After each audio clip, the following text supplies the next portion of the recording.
He has promised that his country is aiming to produce 60% clean energy by 2030, and has also promised that in the next 5 years, his country will plant another 10 billion trees. That's in addition to 10 billion that has already been planted. Let's listen to Prime Minister Imran Khan. Bismillah ar-Rahman ar-Rahim. Excellencies, Madam Secretary General of the UN Conference on Trade and Development, ladies and gentlemen. First of all, I want to say I'm pleased to join this very important dialogue. Secondly, I want to congratulate Barbados for holding this conference. There are 4 issues I want to talk about, Madam Secretary General. Number 1 is the distribution of COVID vaccine.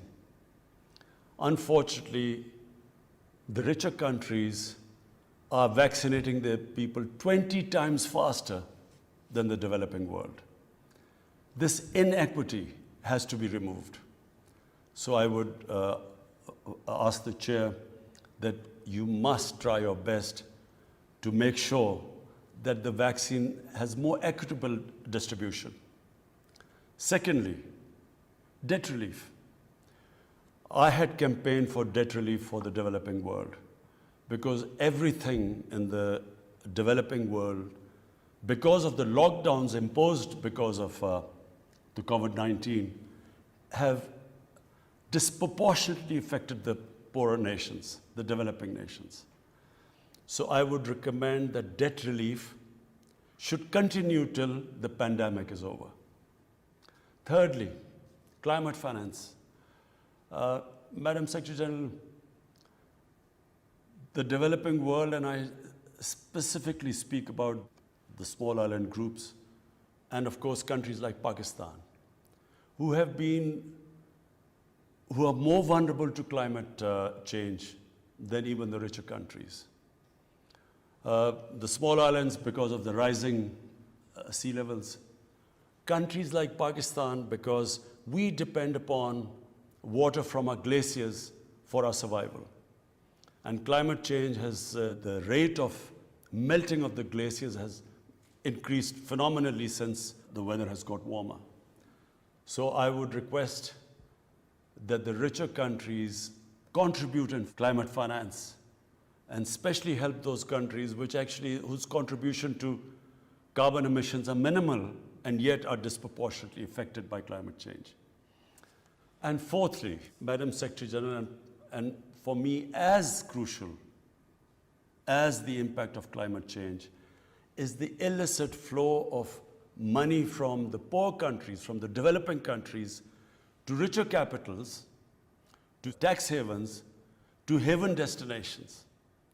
According to the FACTI panel, $7 trillion are parked in these tax havens and haven destinations.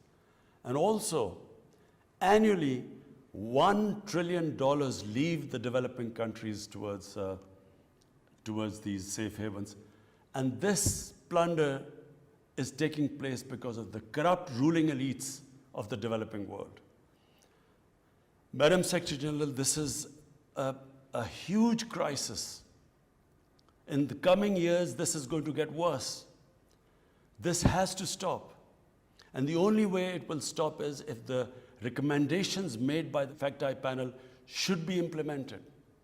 Unfortunately, the richer countries, which can do something about it, unfortunately, there is no incentive or motivation to do anything. What it is doing is that it is crushing the people in the developing world. Not just because the money is siphoned off, which should be spent on human development, but because when the money leaves their countries, it affects their currency, which devalues, which then leads to inflation, causes poverty. But eventually, even the richer countries will get affected. Because right now, what you see of economic migrants is a trickle, people dying to get to richer countries. But if this inequality, which is the rich, this is causing the gap between the rich and the poor countries increasing, and between the rich and the poor countries increasing. If this trend continues, the richer countries will have to build walls to keep out the hordes of economic migrants. So I urge you, Madam Secretary General, to do everything to raise awareness that this huge injustice which is being done to the people of the developing world has to stop. Thank you.